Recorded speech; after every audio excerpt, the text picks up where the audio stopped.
Okay, I was just here yesterday. This graffiti was not here, and this is new. It doesn't feel fresh. I already touched it. It's pretty dry, so I think it went up overnight. It's a completely it's a very different culture that's primarily engaged in by the teens. And I was reading this book, and they talk about the graffiti style as defiance.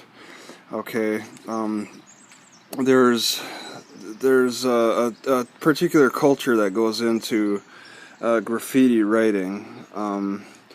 Graffiti writing is a way of gaining status in a society where to own property is to have identity. Your name was your currency, and you created value by making your mark in the niches or getting into mass production. Here was the logic of reverse colonization, a virus spread by the faceless fellow travelers, roaches and rats.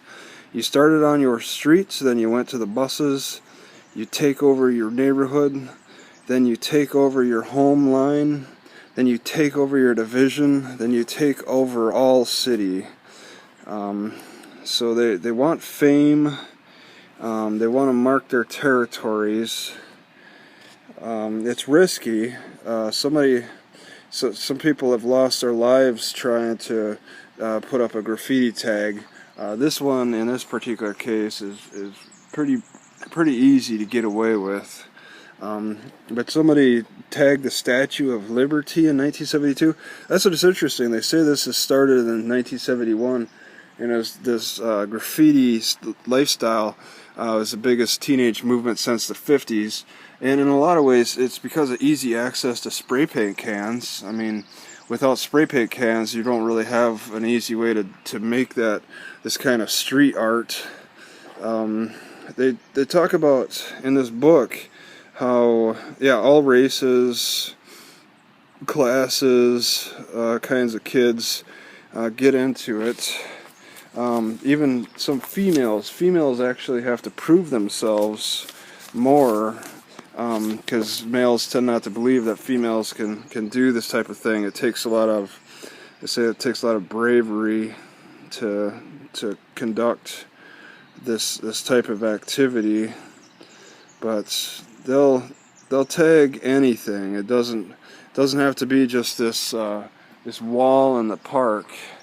It could be trains and, yeah, like I said, Statue of Liberty.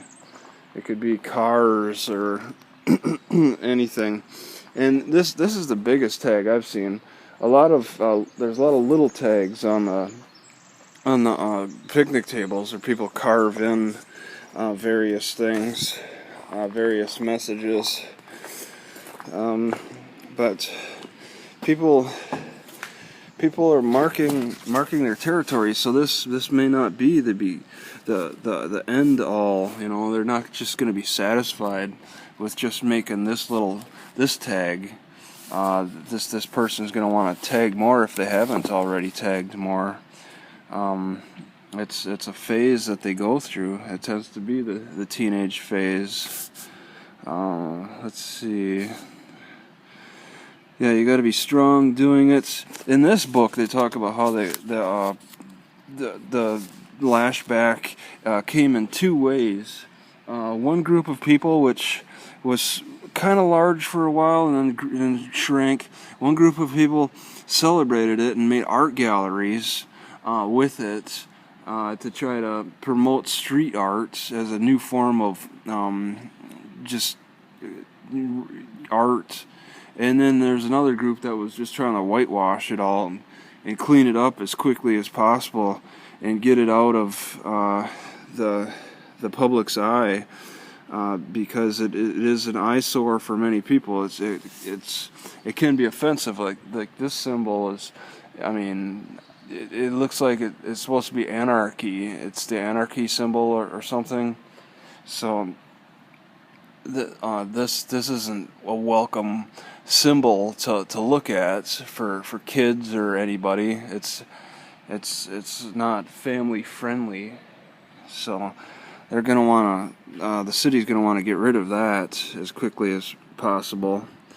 But yeah, it's a culture in itself, and yeah, new generations sprout up every year.